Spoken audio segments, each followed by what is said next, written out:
Hello, today I'm going to be looking at making the utility arms open and close. So come and join me on the workbench.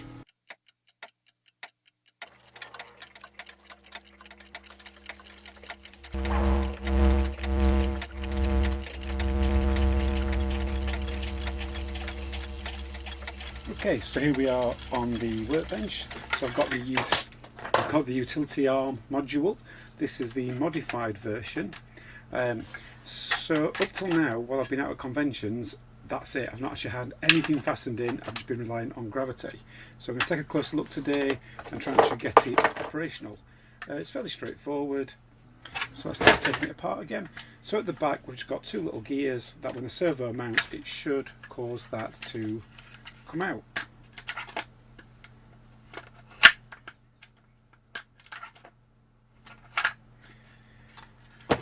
Now the instructions say there should be a bolt going through into a heated insert. I didn't do that. I just made a little 3D printed peg inside the arm itself. Again, I've not glued it together just yet. I may have glued that one in, not sure. And I've got two bearings on either side. The reason I've not done the heated insert yet is I'm not convinced I'm going to be able to get it in straight enough until I've got a nice little tool to do so. So for now I'm just going to put it with my little 3D printed peg. I could do with reprinting it just a little bit wider because right now it's a bit loose, but I'll just play about with this while I'm experimenting anyway. So at the back you've got a little bracket. Now some servos will come with this, or you can buy them and they'll be metal. I've 3D printed one and the servo just sort of sits in there, and that's going to mount to the back with the included gear straight on, screwed in, and then that should in theory open when we turn the servo. But I think before we go any further I just need to play about with the control system before I fasten these on and calibrate the servos. Now just while I'm initializing and setting things up and calibrating things, I am using my new sort of designed R2 control board. More on that in a little bit, but don't worry about that if you haven't got this yet or not going to. You can just as easily get away with using an ESP32 development board, which is easily available off most shops, because all I'm doing is making ESP control the servo. I'm not going through any other system like a Maestro or Kyber. It's just ESP straight to servos. This is my choice for now. I'll talk more about control systems later. Okay, so this is just a quick test. I've got the RC talking to the receiver, the receiver's talking to the ESP, ESP's talking to the servos, and I've just programmed it to this little dial. So if you've already watched my RC to ESP video, it's the exact same thing, but I'll show that and go through that again shortly. So just a quick test. We can see they're not particularly fast. That's a bit disappointed at how slow they are. But I was just trying the different brands to see if one was faster or quieter, but they seem pretty much the same thing. So I've just rotated the servo a little bit so that the holes in the bracket line up with the holes that are already in the utility arm bracket.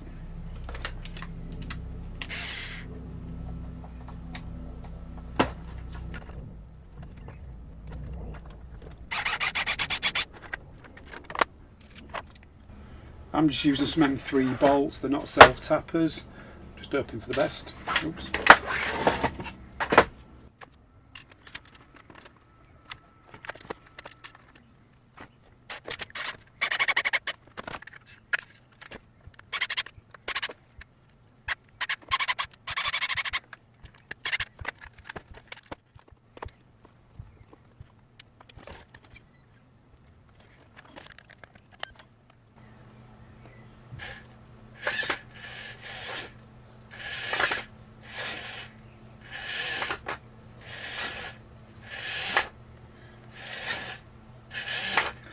So I think that's why we might need the extra proper bolt.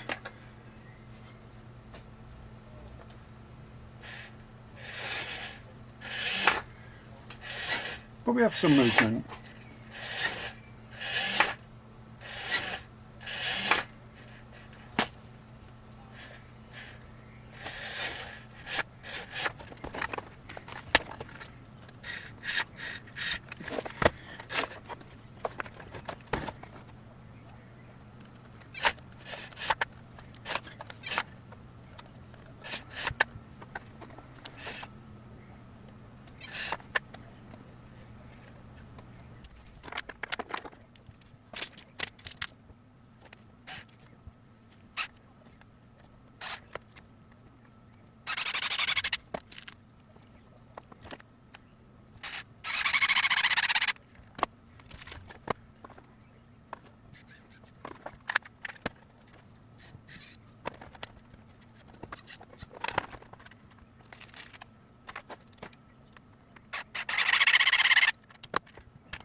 Okay, so obviously a few problems there. I need to go back to the drawing board with the servo calibration and where the starting degrees are. So I might stop with the RC, pull out a servo tester and play that way instead. Okay, so I'm just going to dig out a servo tester. If you've not seen one of these before, I'll be doing a video on this probably in a few weeks' time. But it allows me just to plug in 8 servos. And it's really good for sort of testing animatronics. So if I've just plugged, basically it's a battery pack straight into this little box, this little thing straight into the 2 servos.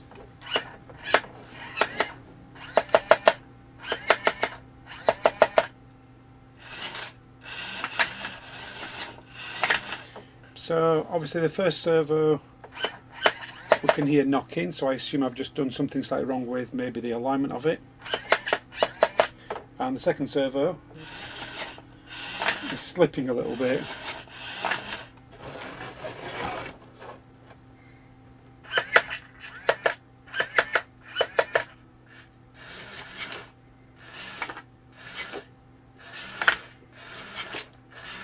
But using the same batteries, it's coming out a bit faster, so I'm going to have to look into my code of the ESP. Maybe I've got something a bit wrong there.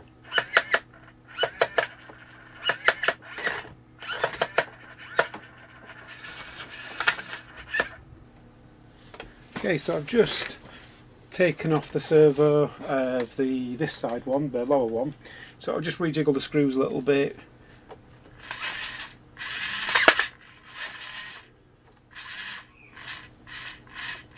And it seems to be much happier on the bottom. Obviously I'm going to have to calibrate exactly what degree it closes to and what degree it opens to. Top one's still a bit clunky. So I'm going to take that one off, just check the screws and put it back on again and see if it just needs a bit of just fine adjustment.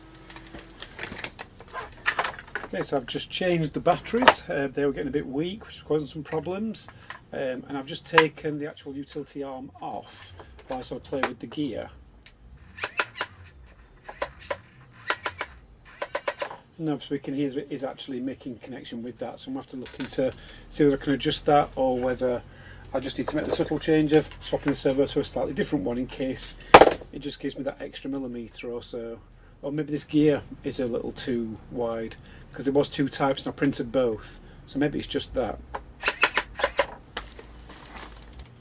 Okay, so I've just put the different servo on the bracket. I'm just holding it in place approximately where it should be. It doesn't seem to be catching now. I 3D printed a new gear just in case, different servo.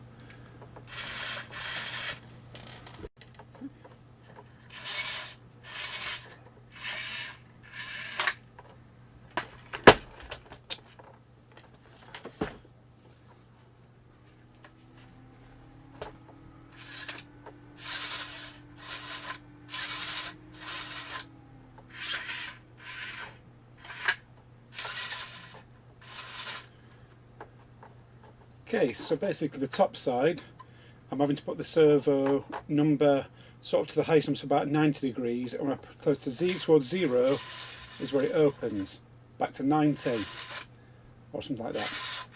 Whereas the second one, also the same, 0 degrees, it's full turn. So what I'm going to do is when I go back to the code, I'm just going to set them to 45 degrees and see where they go. Okay. So that's a bit of twiddling done. Now with the servo tester.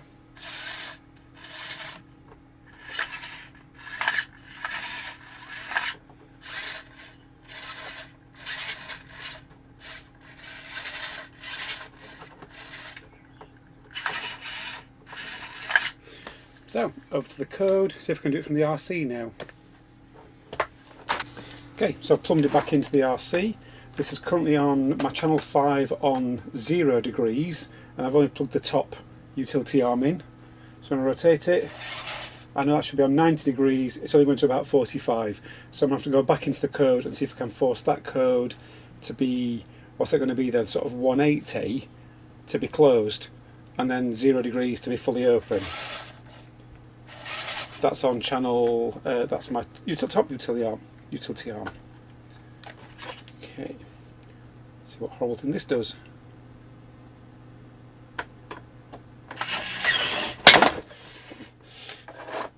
Oh, they're strong enough. So again, that's on, right, so that's on 0 degrees, it's only half closed. Go on to full.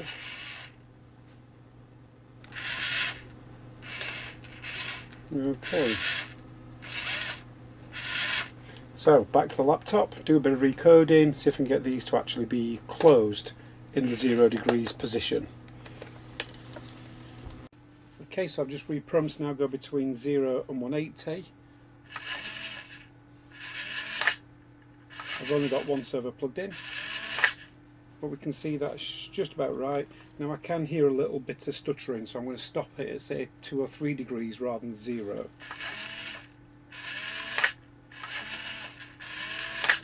Okay, so I think we've about got it now. I've had to do a bit of tinkering with the code to make it send the right numbers. I've now got both arms open and closing. We can see the top one's not quite closing, so what I'm going to do is I'm going to pull the pin out, move the arm back in, and then put the pin back down, and then we should be good to go.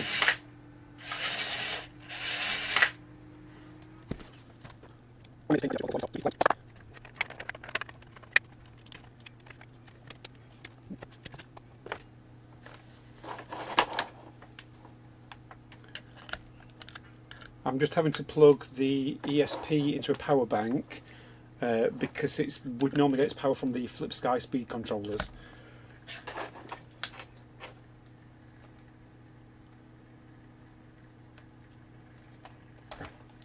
So I'll turn the controller on.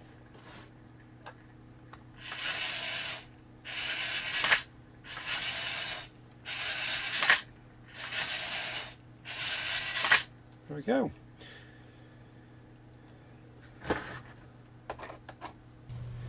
So you saw me earlier with a new control board that I was obviously operating the arms with, and it's basically a PCB that I've been working on.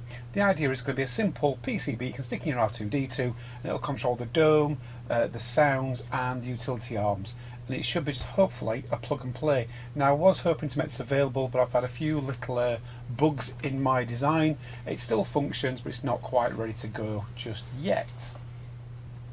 Having a little closer look, here's the board. Bit of zoom in. Now the mistake I've made is where these pins come to, when you put the ESP32 into it, it overlaps these pins, because I forgot to take into account that the chip is actually longer than its actual GPIO imprint footprint. So it covers these first pins, so I had to make a little extension board so I could still plug the servos in, and I don't want to be sharing that just yet. Now if you want to get on with a system that is similar to what I'm working on, just remember I've already done a video of how RC talks to an ESP chip, and I've already done a video on how you can make Arduinos and ESPs talk to servos. So if you're ready to sort of jump ahead, those two videos are available. I'll put the links below, and if you are keen to get further ahead, just drop me a line and I'll see whether I can set something up to answer those questions a little bit quicker. Okay, so I'm going to leave that there for today. I know this is a shorter video than I normally do, but the next video I'm going to have to sort of look at all the wiring now so I can actually plumb this inside R2, which means then rediverting voltage from the main battery to both the servos and to this actual new control system, which means I'm also going to have to make a new control board to sort of mount all of this. And I know it's going to take longer than I'll have, and that would sort of go over into next weekend. But as always, if you found any part of this video useful, remember to sort of a positive comment down below, like it, feel free to share it, of course subscribe, and I shall see you in the next one, which hopefully might be a bit sooner than another full week away, but I can't promise anything. But I shall see you in the next one. Thank you for watching.